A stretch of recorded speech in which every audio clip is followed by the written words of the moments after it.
तो लेकर आ चुका हूँ तुम्हारे लिए फिर एक नया वीडियो। इस वीडियो में बात करेंगे अपने अनसोल्ड पे। तो अनसोल्ड जो चल रहा था अपना, वो चल रहा था 5वां सेट, 2021 का 5वां सेट चल रहा था। तो पहले उसका मैं एक भाग बना चुका हूँ ऑलरेडी पहले से, और अब उसे पहले ख़त्म कर लेते हैं, है ना। उसमें कुछ क्वेश्चन बच गए थे जो मैंने आगे वीडियो के लिए छोड़ दिए थे। तो इस वाली वीडियो में लेके आया हूँ, क्योंकि पिछले वाली जो वीडियो थी ना वो फिर बड़ी ज़्यादा हो रही थी, इसलिए मैंने वो छोड़ दिए थे। तो इसलिए अब उन्हें करते हैं ख़त्म, ठीक है। तो 5 का घ है पहले, प्राथमिक द्वितीयक एवं तृतीयक अमीनों की पहचान विधि का वर्णन कीजिए एवं इन अपक्रियाओं के लिए रासायनिक समीकरण भी लिखिए, ठीक है। और दूसरा समय तनु विलयन के लिए राउल्ट नियम। एक मिनट को चलो देखते हैं। तो पहला इसमें कौन है, प्राथमिक द्वितीयक एवं तृतीयक अमीन की पहचान विधि का वर्णन कीजिए, इन अभिक्रियाओं के रासायनिक समीकरण भी लिखिए। तो देखो, इनकी जो जांच करनी है ना, उसके लिए प्रयोग होता है, उसका नाम है हिंसबर्ग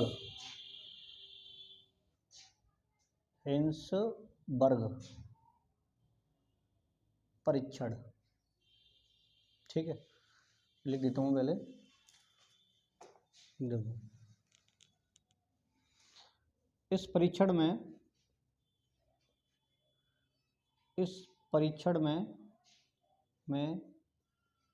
दिए गए पदार्थ की अभिक्रिया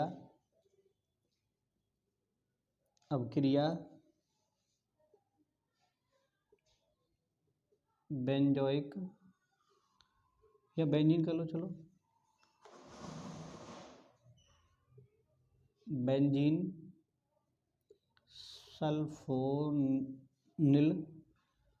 सल्फोनिल क्लोराइड से करा दी जाती है तो यदि एन एल्किल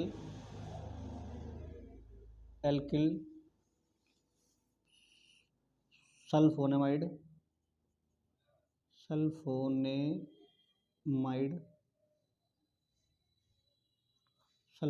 प्राप्त होता है तो दिया पदार्थ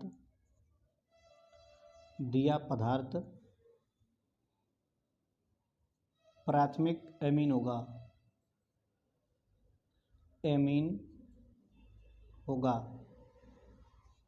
यदि N, N डाई एल्किल, चलो इतनी में लिख देता हूँ, डाई एल्किल सल्फोनेमाइड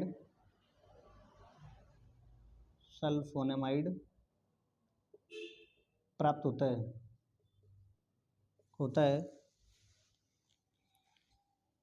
तो दिया गया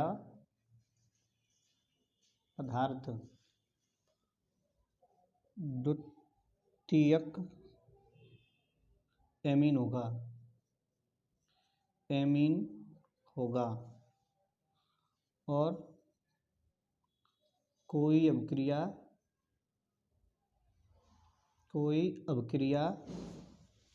नहीं होती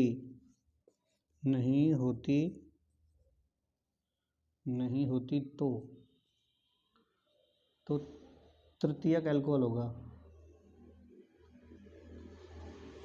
तृतीयक एमीन होगा। मतलब सिंपल है, अगर एन एल्किल सल्फोनेमाइड प्राप्त होता है तो प्राथमिक अमीन होगा। अगर एन डाई वाला अगर प्राप्त होता है तुम्हें, तो फिर द्वितीयक होगा। और यदि कोई अभिक्रिया नहीं होती है तो होगा कौन सा, तृतीयक वाला, ठीक है। तो यही अपना क्वेश्चन था जो कि मैं तुम्हें करा दिया, ठीक है। अच्छा, आगे इसमें क्या है, इसकी बोल रहे रासायनिक समीकरण भी लिखिए।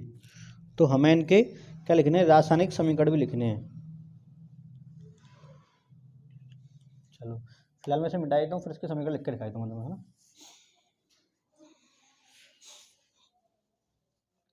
यहाँ तक तुम लोग साथ साथ में लिख लिया करो, और या फिर वीडियो को रोक के ना बाद में तो स्क्रीनशॉट लेके लिख लिया करो अपने आराम से, ठीक है। तो अनसोल्ड की प्रैक्टिस जरूर करते रहने से तुम्हें समझ में आता रहे, कोई दिक्कतबाजी तुम्हें ना हो। चलो देखते हैं, ये प्राथमिक अमीन है NH2, ठीक है। इसके अपग्रेड करा दी मैंने Cl और then S double bond O और यहाँ पे होगा कौन, बेंजीन, ये, ठीक है। तो ये है, तो इसमें देखो एक और क्या है, मार्कर दूसरा ले लेता हूँ रुको। देखो अभी यहाँ पे 2H दिख रही है ना, तो तुम्हें मैं एक H ऐसे दिखाता हूँ और एक दिखाता हूँ तुम्हें ऐसे करके, है ना। दोनों H है, इसमें ये होगा कि यहाँ से दोनों के दोनों क्रिया करके निकल जाएंगे, ठीक है। इसी का नाम है N एल्किल सल्फोनामाइड। N मतलब जो प्राप्त होगा उसका नाम होगा N एल्किल बेंजीन सल्फोनामाइड, तो इसका अकेले का नाम है बेंजीन सल्फोनामाइड, ठीक है। चलो देखते हैं अब ये बना क्या, तो बना वो लिख देते हैं बस ओनली R N और ये H, उसके बाद कौन बना यहाँ पे S डबल बॉन्ड O और यहाँ से ये तुम्हारा कौन है, बेंजीन, क्लियर, ये बन गया, ठीक है। तो ये तो रहा कौन के लिए, प्राथमिक अमीन के लिए, तो उसका नाम कौन है, N alkyl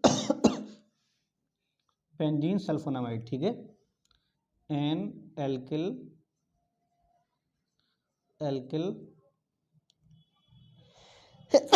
sorry benzene sulfonamide नेमाइड, क्लियर। चलो आगे देखते हैं, उसके बाद में R N और ये R, अब ये कौन है, ये तुम्हारा 2 डिग्री वाला है ना, मतलब द्वितीयक एमीन,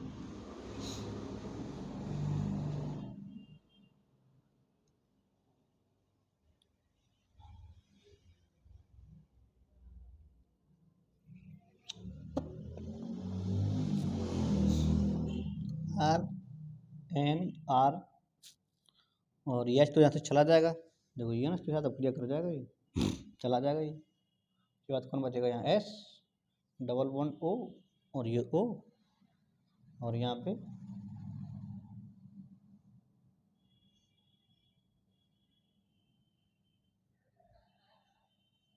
ये, ठीक है। तो ये हो गया तुम्हारा कौन सा, 2 डिग्री वाला, तो इसका नाम क्या है, N डाई, अरे यार बार बार इंग्लिश में लिख देता हूँ मैं, dialkyl benzene sulfonamide, clear. अच्छा ये थर्ड वाला जो है R N, ये R और यहाँ एक और R जो कि 3 डिग्री का है ना, ये इसके साथ अपक्रिया नहीं करेगा, और जब अपक्रिया करेगा नहीं तो कुछ बनेगा भी नहीं, जैसे तुमने डाले हैं पदार्थ वैसे पड़े रहेंगे उसमें बस चुपचाप बिना कोई अपक्रिया करे, तो ये अपक्रिया तुम्हारी होगी नहीं। तो ये हो गया तुम्हारा क्वेश्चन कंप्लीट, ठीक है। अब चलते हैं इसके आगे क्वेश्चन पे, क्या कह रहा है आगे वाला वो देख लेते हैं एक बार।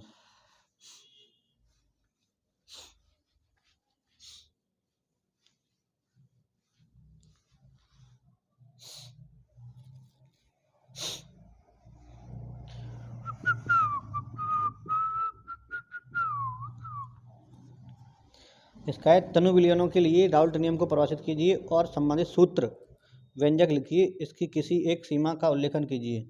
तो पहले तुम्हें राउल्ट का नियम बताना है, क्वेश्चन नंबर 6 का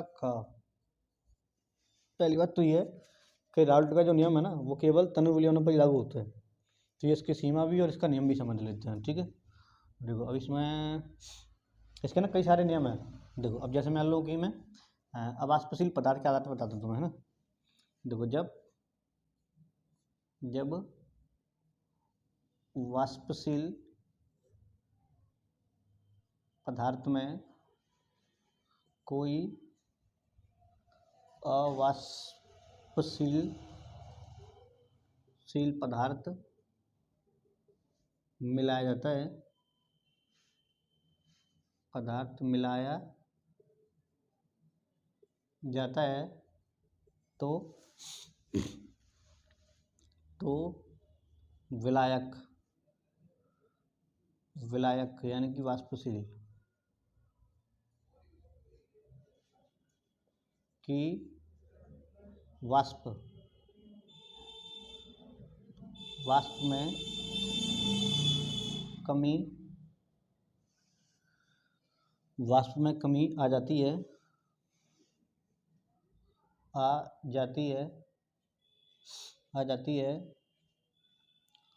और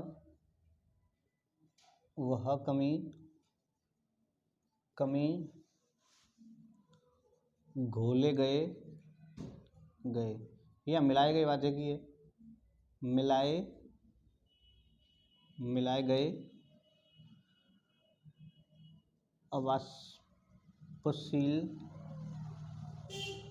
अवाष्पशील पदार्थ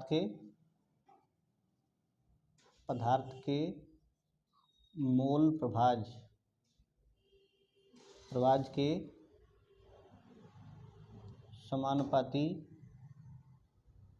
होता है।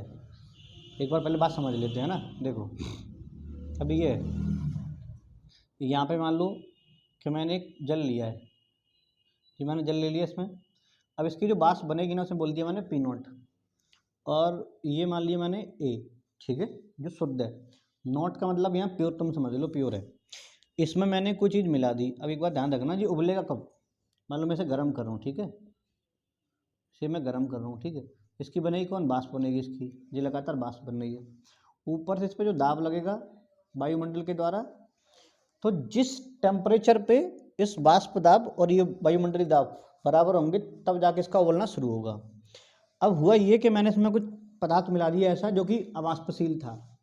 अब देखो अवाष्पशील अगर कड़े इसमें मिला दिए हैं तो इसमें अंदर घुलेंगे वो तो चारों तरफ, और जब चारों तरफ अगर आएंगे तो देखो यहाँ पे ये लेयर है ना, इसके लेयर पे आएंगे तो जो कण जो हैं इनकी वाष्प को रोकेंगे, इसकी वाष्प को रोकेंगे, और जब इसकी वाष्प को रोकेंगे तो मुझे बताओ क्या इसकी वाष्प दाब में कमी होगी या नहीं होगी? वाष्प दाब में कमी होगी। और वाष्प दाब में जो कमी होगी वो कितनी होगी, वो किस चीज़ पर डिपेंड करेगी? तो वो डिपेंड करेगी घोले गए पदार्थ के मोल प्रवाह पे, ठीक है। तो देखो अब इसका फॉर्मूला का लिख देता हूँ मैं। तो ये होता है क्या? P0A माइनस PS बट्टी P0A equal to chi B, ठीक है। तो ये इसका फॉर्मूला है। इसके तमाम सारे नियम हैं, मतलब अलग अलग आधार पे अलग अलग चीज़ें हैं। और एक इसका जो फॉर्मूला है वो ये भी होता है, PT इक्वल टू P0A काई A प्लस P0 B काई B। अब इसका मतलब क्या है? ये भी राउल्ट का नियम है। इसमें क्या बोलेंगे? देखो वाष्प अवस्था में लगाया गया कुल दाब, वाष्प अवस्था में लगाया गया कुल दाब उसके प्रत्येक घटक के वाष्प दाब के योग के बराबर होता है। ये भी राउल्ट का नियम है। तो क्या लिखेंगे इसमें? वाष्प अवस्था में लगाया गया कुल दाब उसके प्रत्येक घटक के वाष्प दाब के योग के बराबर होता है। तो ये भी वही है। तो ये राउल्ट के नियम है, ठीक है। तो ये इनके फॉर्मूला कोई सा लिख देना और ये इसका नियम, ठीक है। और जो मैंने बताया बोल के वो भी लिख सकते हैं, कोई दिक्कत ना, सब राउल्ट के नियम के हैं ये। चलो आगे देखते हैं।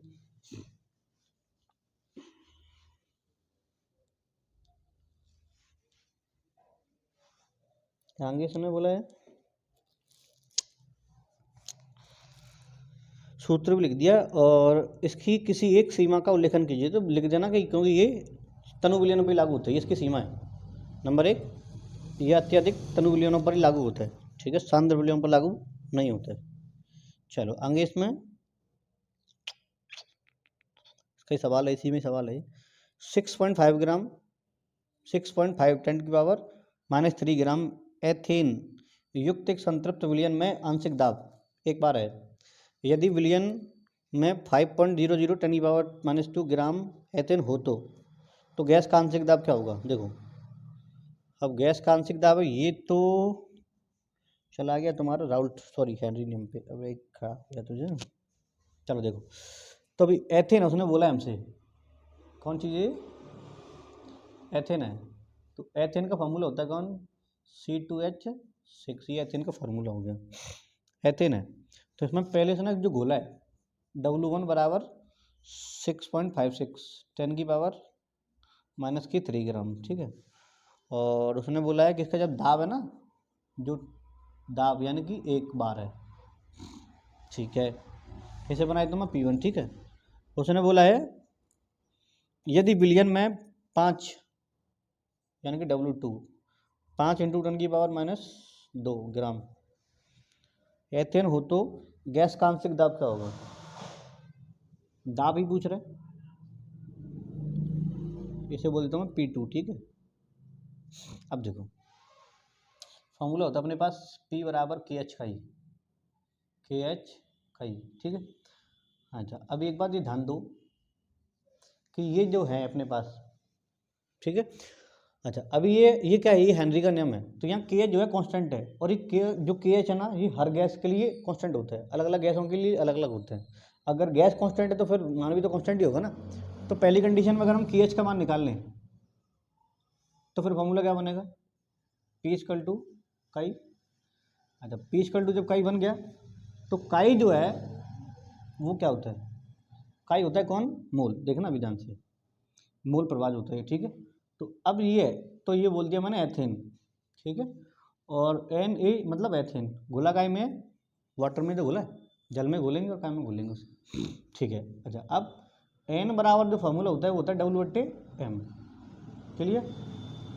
देखना क्योंकि इसमें बहुत सारी चीज़ें कट जाएंगी, मतलब मैं इसीलिए बता रहा हूँ, डायरेक्ट में से कर दिया कब का, लेकिन मैं डायरेक्ट नहीं कर रहा हूँ, मैं तो बता रहा हूँ, ठीक है। तुम ऐसे कर सकते हैं, तो यहाँ पे ऐसे W और ये M फिर प्लस कैपिटल W और कैपिटल M। अब समझो यहाँ पे जो W है ना, ये किसका है, एथेन का है, ये भी एथेन का है, ये भी एथेन का, और ये भी एथेन का, और ये भी ये वाटर का, और ये भी वाटर का है, ठीक है। आइए तुम क्लियर हो रहा होगा। अच्छा, बात आई है कि अपने पास उसने ये दिया हुआ है, हमें क्या दिया हुआ है, ये दिया हुआ है, तो इसे लिख लेता हूँ मैं यहाँ पे, ठीक है।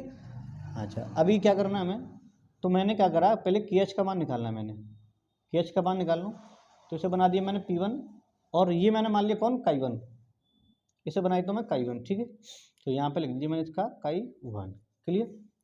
अच्छा, अब इसी प्रकार जब मुझे दाब निकालना है तो काई तो कांस्टेंट रहेगा, तो अब अगर मैं उसका भी काई निकालूं तो इसका मतलब क्या हो जाएगा कि KH जो है उसका अगर मैं दाब पता करूंगा तो P2 काई2 हो जाएगा,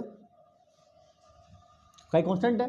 तो ये पहली कंडीशन में और ये सेकंड कंडीशन में। फिलहाल तो मैंने इसमें कोई वैल्यू रखी कुछ नहीं रखा, मैंने केवल फार्मूला बताया, केवल 2 बार रखे। अब इनको कर देता हूँ मैं बराबर, दोनों KH है, दोनों कर देता हूँ बराबर में। तो मैंने क्या करा, इसे मैं इसे कर देता हूँ बराबर। अब तो ये हो गया तुम्हारे पास कौन, P1 अपॉन काई1 और प्लस, अरे यार प्लस कहाँ से टपक पड़ा, P2 अपॉन काई2, ठीक है। अच्छा, अभी क्या करना है मुझे, मैं रख रहा हूँ कि यहाँ इनके मान, किसके मान, काई1 और काई2 के मान, ठीक है। अच्छा, अभी क्या है, तो मैं इसे फिलहाल मिटा देता हूँ, मैं इसे मिटा देता हूँ, चलो मिटा देता हूँ, ठीक है। अब मैं इसे ऊपर ले लेता हूँ, जगह भी होगी मेरे पास अब। तो ये मेरे पास हो गया कौन, P1 अपॉन काई1 बराबर P2 अपॉन काई2, ठीक है। अच्छा, P1 मैं अभी मान नहीं रख रहा हूँ, उसका लिख रहा हूँ मैं अभी, ठीक है। तो जो मैंने लिखा था ना इधर, वो मैं लिख रहा हूँ क्या, W। अच्छा, यहाँ पे मैं, चलो मैं यही लिख लेता हूँ, कोई दिक्कत है, पहली कंडीशन का होगा ना। तो यहाँ पे A, अब A कौन है, A कौन है, एथेन, तो मैं E बनाता हूँ इसे, है ना, E एथेन तभी तो आएगा E।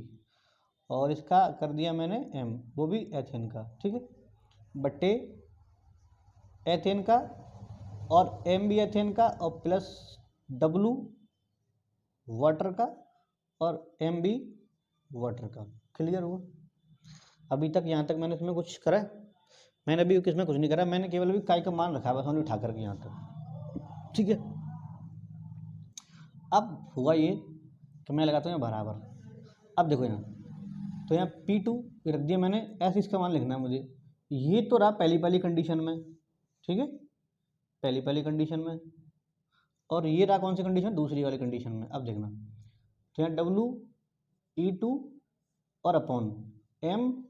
अब देखो M तो अड़ू आ रहा है, वो तो बदलेगा ही नहीं, तो फिर तो उसका कोई मतलब ही ना उसका, तो यहाँ E हो गया, ठीक है। अच्छा, अब बट्टे में कौन आ गया, बट्टे में आ जाएगा तुम्हारा WE पहली कंडीशन में, और ये ME प्लस W, और ये W वाटर वाला, और ये M और ये वाटर वाला। क्लियर हो गया। अच्छा, अभी यहाँ से जो कट रहा है ना वो काट सकते हैं हम। देखो यहाँ से ही मैंने काट दिया, वैसे पूरा मान ऐसे कट जाएगा, कट गया नहीं कट गया, बचा कौन, बचा अपने पास P1 और अपॉन W E1 कंडीशन में, और बराबर P2 और ये W E2 कंडीशन में। ठीक है, मुझे निकालना कौन, P2 का मान। तो P2 इक्वल टू क्या हो जाएगा, इसका इसमें गुणा कर दिया मैंने, और ये आ जाएगा बट्टे में, हो जाएगा ये P1 into W E2 condition में और W E1 कंडीशन में। E फॉर एथेन है यहाँ पे। ठीक है, ये इसका एक दाब, दूसरी कंडीशन में इसका जो मास है वो कितना है, 5 गुणा 10 की घात -2, और बट्टे पहली कंडीशन में 6.56 और 10 की पावर -3। क्लियर। अच्छा, पावर पहुँचाई तो पहले मैं ऊपर, तो पावर पहुँच गई मेरे पास ऊपर, तो प्लस की हो जाएंगी, तो ऊपर क्या रह जाएगी 10, प्लस की हो जाएगी 10 रह जाएगी, तो 10 इंटू 5 यानी कि 50 हो गया, और डिवाइड 6.56। ठीक है, इससे पॉइंट हटाओ, 2 जीरो बढ़ जाएंगी, होगा कितना 5000, और डिवाइड 656। ठीक है, इसका कर देता हूँ मैं इंटू मोबाइल से यानी कैलकुलेटर से, जल्दी हो जाएगा तुम्हें, है ना। तो 5000 और डिवाइड 656, ये आ गया इसका कितना 7.621। ठीक है, अभी 1 मिनट रुको, चलो फिलहाल तो ठीक है। तो ये आ गया तुम्हारा कौन, ये तुम्हारा आंसर आ चुका है। ठीक है, तो ये हो गया तुम्हारा कौन, P2। एक बार दोबारा समझ लो इसे, सवाल सिंपल है बहुत, उसमें कुछ नहीं करा है मैंने, देखना। मुझे ये मान दे रहा है, पहले उसने बोला कि अगर इतनी एथेन घोल रहे हैं तो दाब इतना है, और अगर इतनी घोलेंगे तो दाब कितना होगा। तो मैंने क्या करा, हेनरी का नियम लगा दिया मैंने, हेनरी नियम का फॉर्मूला है। तो मैंने यहाँ से निकाला कौन, KH का मान को, जो मुझे दिया नहीं उसने, तो P बट्टे जो हो जाएगा मेरे पास में काई। अच्छा, ये मैंने अप्लाई कर दिया पहली कंडीशन के लिए, अप्लाई कर दिया मैंने दूसरी कंडीशन के लिए। ठीक है, उसके बाद मैंने क्या करा, दोनों KH बराबर है, तो दोनों मैंने बराबर कर दिए यहाँ पे, तो ये मेरे पास बराबर हो चुके हैं। ठीक है, उसके बाद मैंने क्या करा, P1 तो वहीं की वहीं है, P2 वहीं की वहीं है, बचा कौन, काई1 और ये काई2। तो काई1 जो है फॉर्मूला ये उसका W अपॉन M बटे W बटे M प्लस W और M। ठीक है, ये वाला, तो ऐसे मैंने यहाँ रख दिया, ऐसे मैंने यहाँ रख दिया। ये W जो मान है वो पहली कंडीशन में जो उसने पहले घोला है, और ये W दूसरी कंडीशन का है जो बाद में घोलने की बोल रहा है, कितना घोल दें तो क्या होगा। बाकी सब कुछ सेम ही था ये, अब एथेन का हुआ तो सेम ही रहेगा, तो कट जाएगा। अब ये पूरा का पूरा मान देखो एकदम एक जैसा है, इसमें कोई दिक्कत नहीं, तो पूरा पूरा कट गया यहाँ से। तो बचा कौन मेरे पास में, P1 और ये W E1 मतलब कंडीशन पहली कंडीशन में, और देन P2 और ये W जो है वो दूसरी कंडीशन का है। मुझे निकालना था जैसे P2 का मान, तो मैंने P2 का मान यहाँ निकाल लिया, इसका कर दिया मैंने गुणा, और ये भागे बट्टे है मेरा, उसके बाद मैंने वहाँ रख दिया, ये मेरा आंसर आ गया सिंपल। ठीक है, चलो भी आगे देखते हैं आगे क्या बोल रही है।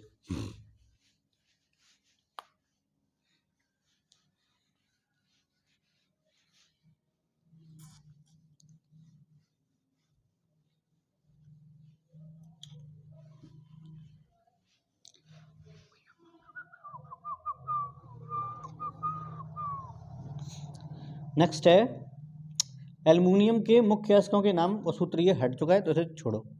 नाइट्रिक अम्ल के औद्योगिक निर्माण की विधि, ये भी हट गया, बर्कलेट वाली जो नाइट्रिक पी ब्लॉक वाले थी अब नहीं है। नेक्स्ट इसके बाद संयोजक आवरण सिद्धांत की संक्षिप्त में व्याख्या कीजिए, और उसके बाद इसके 2 IPSC नाम भी है ना। तो पहला लिख देते हैं VBT सिद्धांत, VBT वैलेंस बॉन्ड थ्योरी, संयोजक आवरण सिद्धांत। इसमें पहला पॉइंट क्या है देखो, इसमें लिखते हैं इस सिद्धांत इस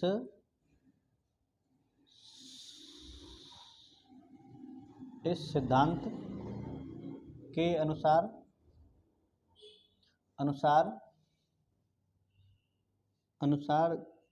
केंद्रीय धातु पर रिक्त डिकक्षक होते हैं। ठीक है, देन उसके बाद में इस सिद्धांत के अनुसार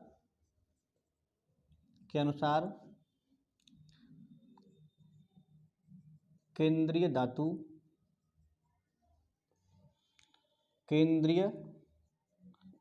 के कक्षक और लिगैंड के कक्षक आपस में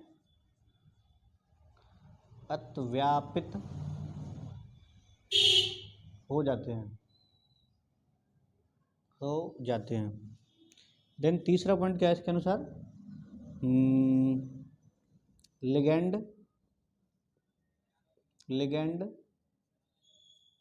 केंद्रीय धातु को कम से कम एक इलेक्ट्रॉन युग्म दान देता है। ठीक है, तो ये इसका सिद्धांत हो गया। हाँ, अगला है इस सिद्धांत के अनुसार डी कक्षक में अयुग्मित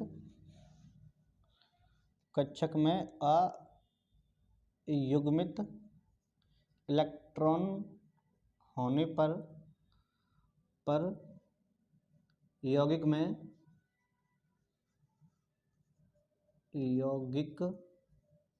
में चुंबकीय गुण आ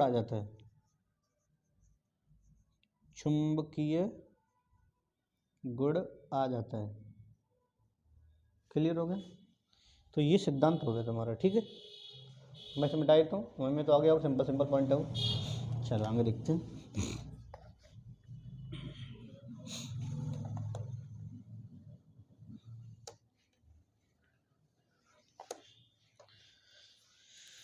आगे इसमें है आईपीसी नाम। ठीक है, तो आईपीसी नाम में पहला है K3Al का होल थ्राइस। इसका नाम क्या है? पहले पोटेशियम,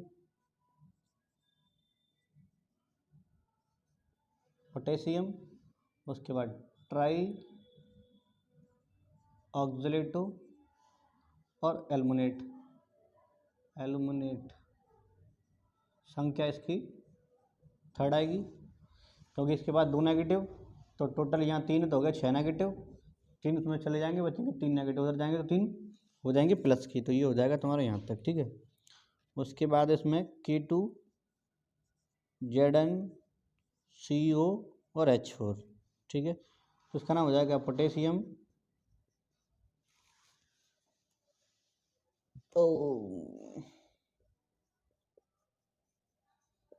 पोटेशियम उसके बाद 4 यहाँ लगा हुआ तो टेट्रा, उसके बाद हाइड्रो ऑक्सिलेट,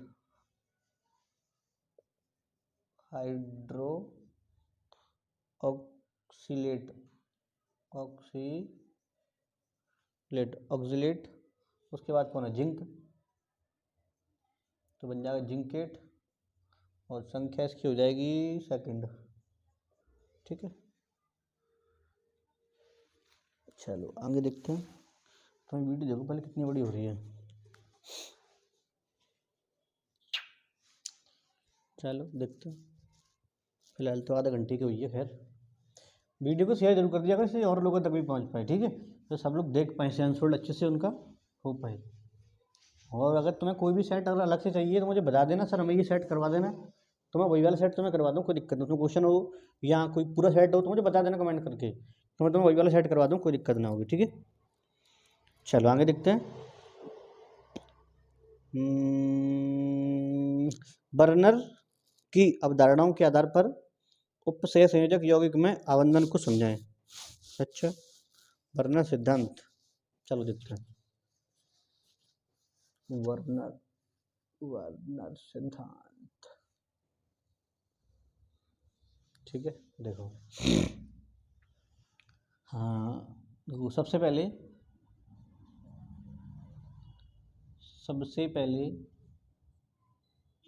वर्नर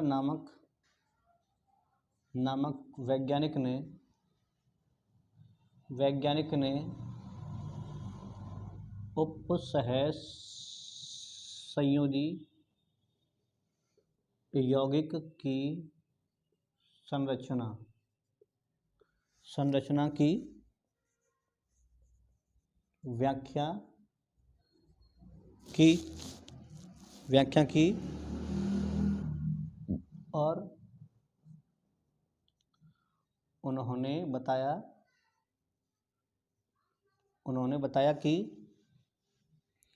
कि इनमें दो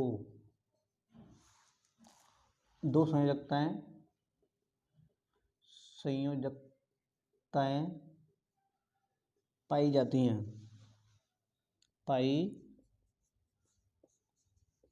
हैं जिन्हें प्राथमिक एवं द्वितीयक संयोजकता कहते हैं। अब देखो तो पहले क्या नंबर का है ये, तुम आगे कराऊँ, छोटा होगा तो फिर काम चल जाएगा अपने से। तो ये है 5 नंबर का था बेटा, डिटेल देनी पड़ेगी है ना। चलो कहते हैं, ठीक है, इसमें तुम है डालोगे अब प्राथमिक संयोजकता। देखो लिखोगे यह संयोजकता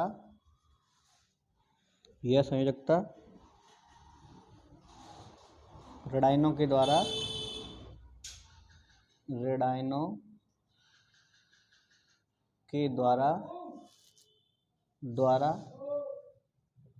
संतुलित होती है और आज के समय में इसे धातु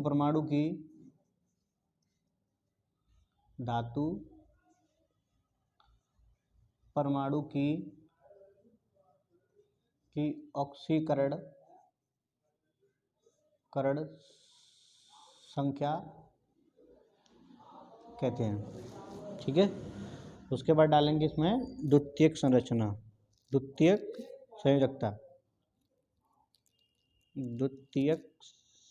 संयोजकता। इसमें लिखेंगे यह संयोजकता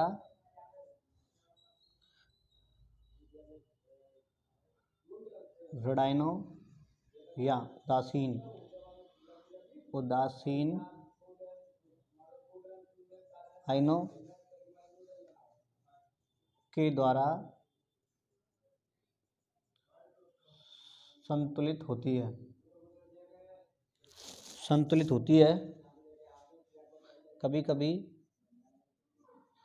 कभी धनात्मक आयनों के द्वारा भी संतुलित हो जाती है। ठीक है, और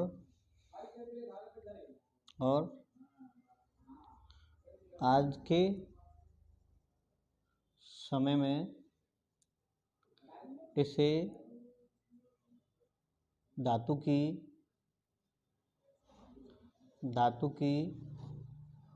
उपसह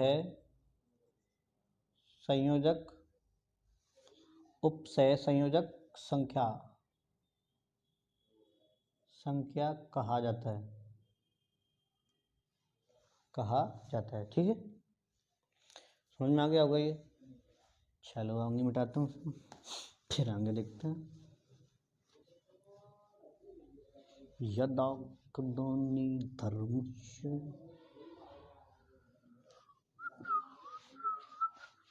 वीडियो को शेयर जरूर कर दें जिससे और लोगों तक भी पहुंच पाए, ठीक है। और अगर सब्सक्राइब कर दिया तो बहुत अच्छी बात है, अगर नहीं कराया तो जरूर कर दें, लेकिन शेयर पे फोकस ज़्यादा ध्यान रखें, ठीक है। ज़्यादा फोकस ध्यान नहीं, ज़्यादा फोकस रखें यार, किस पे, शेयर पे, ठीक है, जैसे और लोगों तक भी पहुंच पाए। चलो आगे देखते हैं इसका क्या बोल रहा है। आगे इसने बोला है समझाएं। अच्छा बोला है निम्न यौगिकों के आईपीसी नाम भी बताने हैं। अब नाम फिर बताओ उसे, अभी तो बताए थे हमने, है ना। K3, देन CO और NO2 का होल 6, ठीक है। टटा टटा डी ठर नट्या।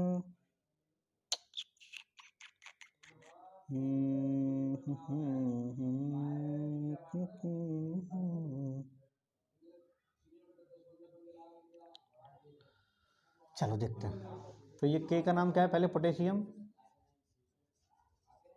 पोटेशियम, और ये तो बंद कर ही नहीं पाया ना मैंने, बंद था ये। और 6 के बाद कौन है, हेक्सा।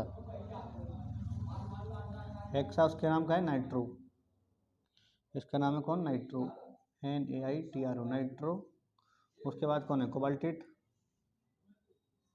कोबाल्टेट TATE, हाँ कोबाल्टेट। उसके बाद सेकंड संख्या इसकी आएगी सेकंड, है ना, क्लियर। देखो सेकंड कैसे आ रही है, NO2 के पास में एक चार्ज होता है, टोटल हो गए 6 चार्ज, 6 नेगेटिव, उसमें 3 चले जाएंगे, क्या भाई, 3 आएगा फिर तो, 2 का 1 आएगा, 3 आएगा, 6 6 में 3 को 3 बचेंगे, 3 तो आएंगे। चलो अगला देखते हैं। अगला इसमें सेकंड इसका Fe4, और कहाँ हो गया वो, FeCN का होल 6, और यहाँ तुम्हारा थर्ड, ठीक है। तो ये हो जाएगा तुम्हारा थर्ड। तो पहले इसका नाम लिखेंगे हम तो, आयरन,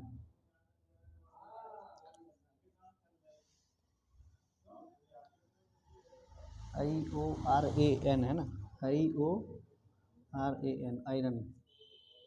चलो आयरन थर्ड, और उसके बाद में यहाँ कौन, 6 पे कौन आएगा, हेक्स, और CN का नाम साइनो, साइनो। उसके बाद कौन है, फेरेट,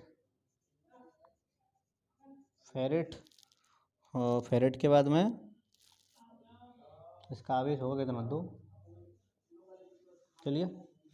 Fe का नाम आयरन, और संख्या इसकी ये रही थर्ड, और 6 का ये रहा हेक्स, CN का साइनो, Fe का फेरेट, संख्या इसकी 2, ठीक है। चलो आगे देखते हैं।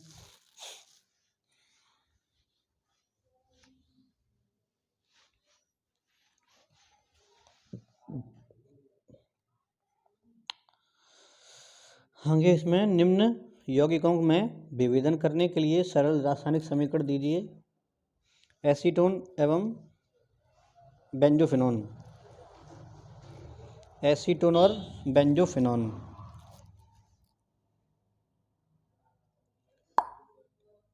एसीटोन और बेंजोफिनोन, है ना।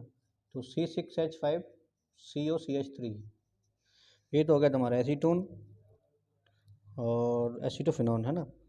बचा कौन, बेंजोफिनोन, बेंजोफिनोन, तो C6H5COOH, ठीक है। तो यहाँ लिखेंगे हम एसीटोन, एसीटोफिनोन, है ना, ये एसीटोफिनोन तो है, हाँ एसीटोफिनोन।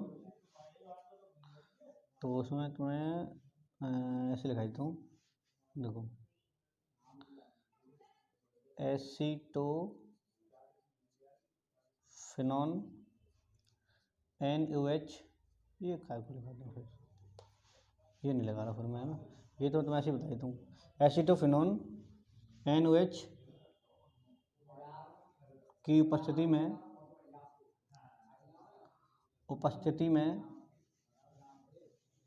NaI या आयोडीन के साथ क्रिया कर लेता है और पीले रंग का CH3 जो बोलेंगे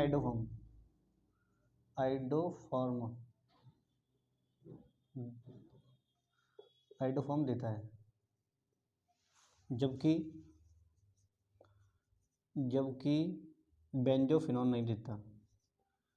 बेंजोफिनोन नहीं देता, ठीक है। तो पहला तो ये है कि ये जो है ना, ये तुम्हें कैसे बना देगा।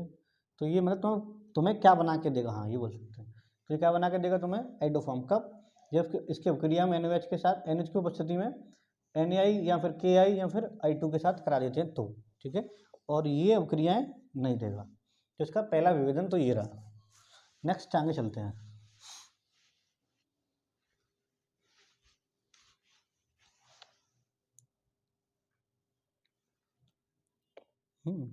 दूसरा है फिनॉल एवं बेंजोइक अम्ल। फिनॉल और बेंजोइक अम्ल। तो फिनॉल तुम्हें पता ही है, ये तुम्हारा फिनॉल, तुम्हारा क्या सबका ही फिनॉल होता है।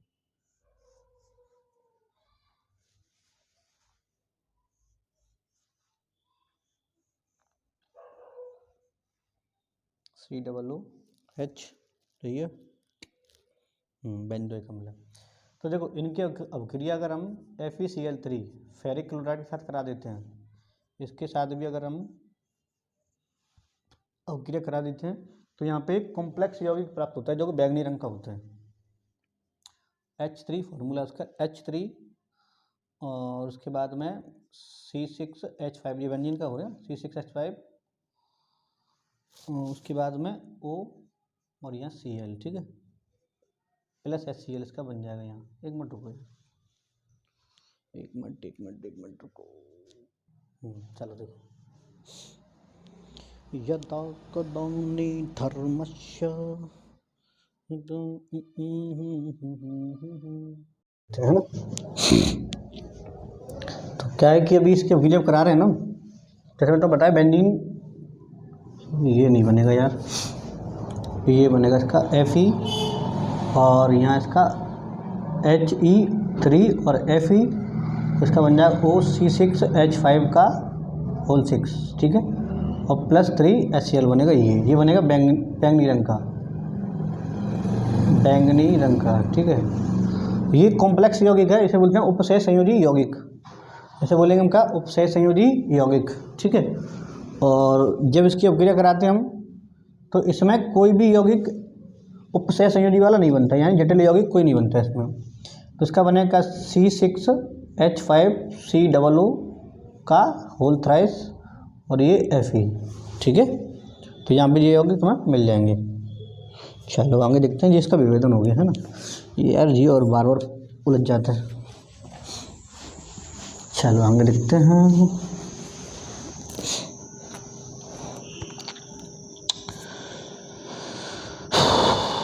आगे है बेंजोइक अम्ल और एसिटिल बेंजोइट, बेंजोइक और एसिटिल बेंजोइट। तो उसमें लिखेंगे हम, मैं डायरेक्ट कर देता हूँ, ठीक है, थर्ड वाले में देखो एसिटिल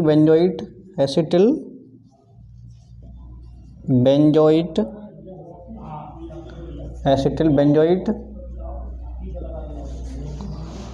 आयोडीन के साथ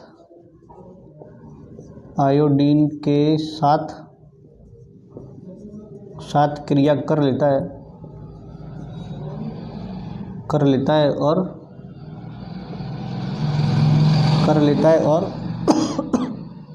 आइडोफॉर्म बनाता है।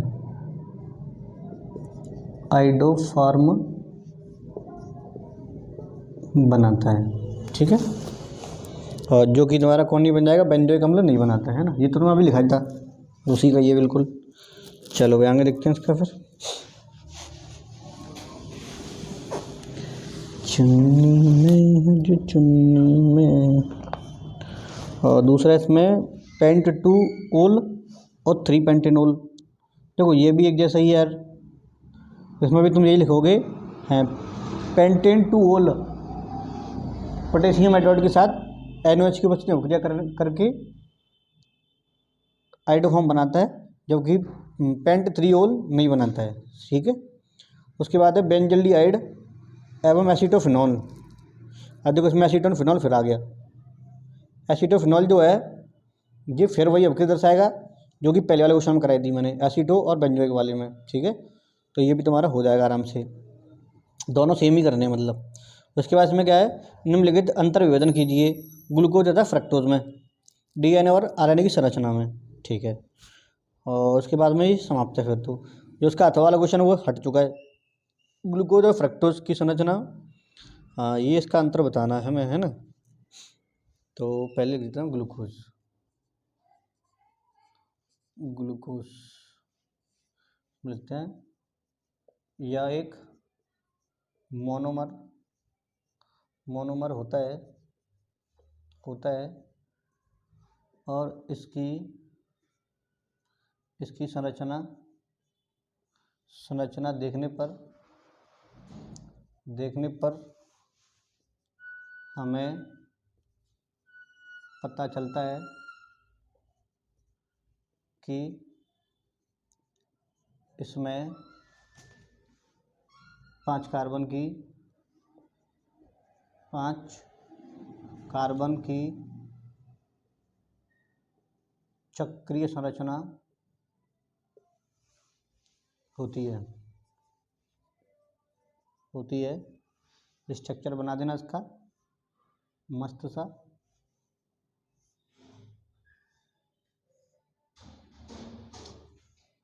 ये यहाँ पे आएगा कौन ओ, तो यहाँ पे H और यहाँ पे OH, यहाँ पे H और यहाँ पे OH, इधर OH और यहाँ पे H, यहाँ पे बनाओगे H और यहाँ पे OH, इधर C2OH और यहाँ पे H, ठीक है। तो नेक्स्ट इसके बाद में कौन है, देखो मैं ये तो तुम्हारे पास ग्लूकोज का है ना, तो मैं यहाँ पे फ्रक्टोज का भी बनाया था साथ में, फ्रक्टोज का भी बना देता हूँ जिससे कि तुम फिर वहाँ पे दिक्कत तुम्हें ना हो, है ना। मुझे बाद में नहीं बनाना पड़ेगा मतलब, फिर मैं केवल इसकी परिभाषा बता दूंगा तुम्हें, है ना। ये हो गया, यहाँ पे C2H, यहाँ पे H और यहाँ पे OH, यहाँ पे OH और यहाँ पे H, देन उसके बाद C2H और यहाँ पे ये हो गया तुम्हारे पास फ्रक्टोज की संरचना। और तुम्हें दिख रहा है ना इसमें 5 कार्बन की है, तो इसमें तुम केवल यही लिखोगे फ्रक्टोज वाले में, यह एक मोनोमर होता है और इसकी संरचना देखने पर हमें पता चलता है कि इसमें 4 कार्बन की, कितने की, 4 की, ग्लूकोज में 5 की, इसमें 4 की है, 4 कार्बन की चक्रीय संरचना पाई जाती है, 1 2 3 4 कार्बन, ठीक है। तो ये तुम इसमें कर दोगे। देन दूसरी बात अगर देखना चाहो तो ये प्रकाश को ना क्लॉकवाइज घुमाते हैं और ये एंटी क्लॉकवाइज घुमाता है, बस इतना फर्क है। चलो आगे देखते हैं।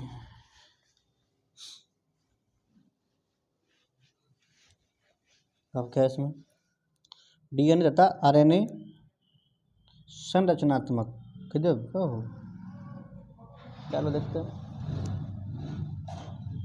बैर रख जा। तो इधर DNA और इधर RNA, क्या बताओगे। पहली बात, यह दो ही रज्जु होता है, दो रज्जुक होता है। रज्जुक का मतलब होता है स्टैंड,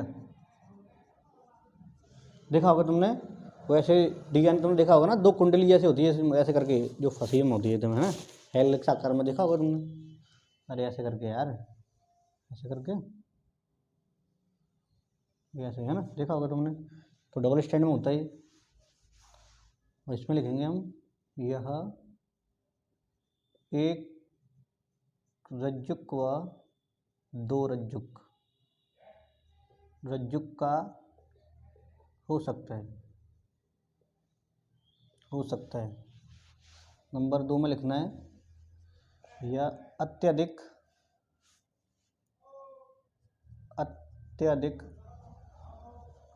कुंडलित होता है। अत्यधिक कुंडलित होता है।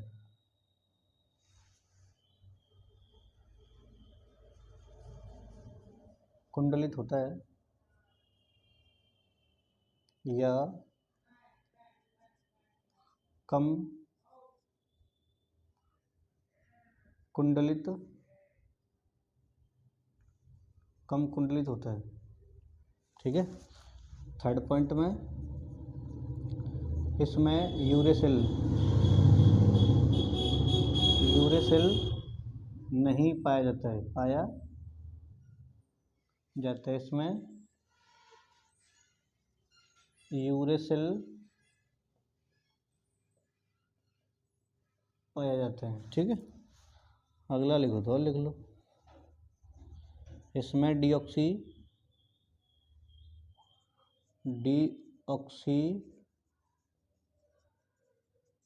राइबोस शर्करा पाई जाती है। इसमें राइबोस शर्करा पाई जाती है। क्लियर हो गया? आई होप तुम्हें समझ में आ गया होगा। इसके साथ ये ख़त्म होता है सेट नंबर 5 तुम्हारा। ठीक है। तो आज के लिए इतना काफ़ी है इसमें। तो फिर आगे मिलेंगे तुमसे नए सेट के साथ में। और यदि तुम्हें कोई और सेट चाहिए तो मुझे बता देना कमेंट करके, मैं वही वाला सेट तुम्हें करवा दूंगा। ठीक है, कोई दिक्कत नहीं। लेकिन वीडियो को शेयर जरूर कर दें और सब्सक्राइब जरूर कर दें। अगर सब्सक्राइब कर दिए तो बहुत अच्छी बात है, अगर नहीं कराए तो जरूर कर दें। ठीक है। तो चलो फिर मिलता हूँ नई वीडियो के साथ में। फिलहाल के लिए विदा चाहता हूँ। Bye bye.